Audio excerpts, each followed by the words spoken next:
Ini yang perlu dimengerti bahwa Jam'iyah kita adalah Jam'iyah kebangkitan para ulama. Ulama itu kan porosnya semesta. Secara otomatis Jam'iyah Nahdlatul Ulama ini adalah pilarnya semesta, kutubnya semesta dan autatnya semesta. Kalau autatnya semesta sudah bergeser dan bergoyang, kita dapat membayangkan 10 tahun lagi, 20 tahun lagi Indonesia akan seperti apa. Oleh karena itu fokus yang kita ingin bangunkan adalah kesadaran mengembalikan kembali muruah dan kewibawaan ulama. Yang kedua, sejak awal kita melihat dari Lampung, terus kemudian ada pemanggilan KPK dari beberapa unsur pemangku Jam'iyah, di mana Jam'iyah ini perlu kita tegaskan bukan milik pengurus PBNU. Jam'iyah Nahdlatul Ulama milik seluruh warga NU, dan pengurus PBNU adalah mandataris dari seluruh apa yang diamanatkan kepada mereka, seperti Konon Asasi, yang kedua Khitoh Nahdiyah, dan yang ketiga adalah ADART. Oleh karena itu kita ingin sama-sama mengingatkan Indar, seperti yang disebut tadi, juga sebenarnya mengingatkan kita semua, kita sendiri juga supaya kuat bahwa menyanggah Nahdlatul Ulama itu nggak bisa kalau dipegang dengan nilai-nilai politisi. Itu nggak bisa, harus dengan nilai-nilai keulamaan. Yang ketiga, Nahdlatul Ulama itu didirikan bukan hanya dalam untuk 2 periode pemerintahan, misalnya SBY atau Jokowi, bukan.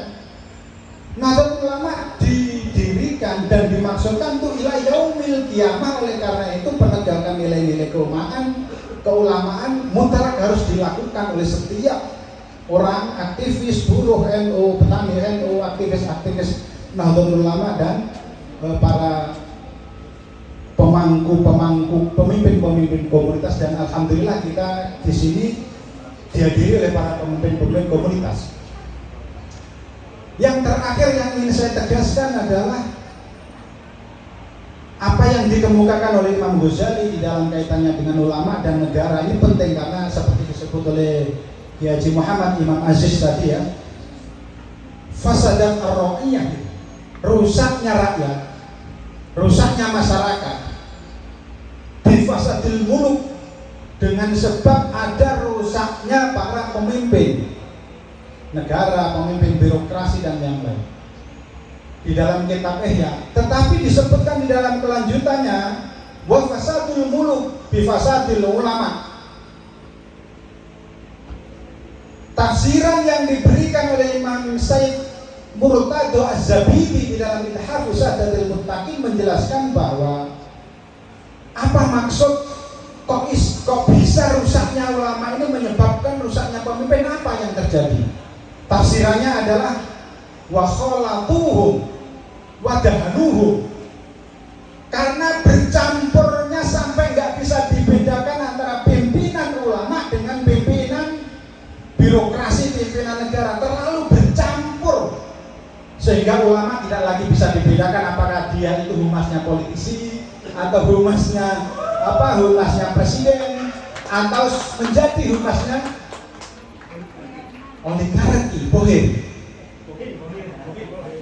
Wadahuluhum, ini yang paling penting. Dahulu itu artinya apa? Bermanis-manis muka terus menerus, menjilat dan bermanis-manis muka. Oleh karena itu ulama itu harus punya ruh jihadiyah untuk menegakkan islahir rohiyah. Kalau ini sudah tidak ada di Nahdlatul Ulama, la ta'atan lima siatil lima makhlukin. Jadi tidak ada ketaatan, tidak boleh kita taat dalam hal-hal kemaksiatan. Apalagi ulama ini pilarnya semesta. Tapi bukan berarti kita harus sembalang waktu ya, seperti Kiai Marzuki. Kalau Kiai Marzuki memang poros di antara kita yang Kiai anarko beliau ini. Kalau Mas Imam ini Kiai konstitusi. Kiai konstitusi. Kalau Kiai Muhaimin ini ya Kiai penggerak dan pendoa kita lah ya. Itu yang ingin kami tegaskan, bahwa pertemuan ini bukan dan tidak ada hubungannya dengan satu partai politik pun. Saya sudah diwanti-wanti oleh banyak orang, saya sudah di WA oleh banyak orang, dan diancam banyak hal. Satu, kaitannya ini hubungannya dengan paslon 1, paslon 3, atau paslon 2, dan diwanti-wanti untuk tidak mengkritik PBNU. Loh, saya kan nggak kritik, kan yang kritik beliau-beliau ini. Jelas saya nggak mungkin akan kritik PBNU. Saya hanya ingin menegaskan soal keulamaan. Jadi saya menegaskan tidak ada kaitannya dengan PKB, P3, PAN, dan seterusnya. Tapi kita sangat menghormati pilihan-pilihan politik saudara-saudara kita yang ada di PKB, di P3, dan seterusnya. Tapi tidak menggunakan jamnya sebagai alat mobilisasi, karena itu mandat dari kita. Ini saja yang mungkin bisa sampaikan. Saya hanya ingin menambahkan, memperjelas alur dari acara ini, dan karenanya saya berharap kepada panjenengan untuk tidak takut diberi amplop. Jelas gak ada amplopnya, itu aja. Terima kasih. Wallahul muwaffiq ila aqwamit thoriq. Wassalamualaikum warahmatullahi wabarakatuh.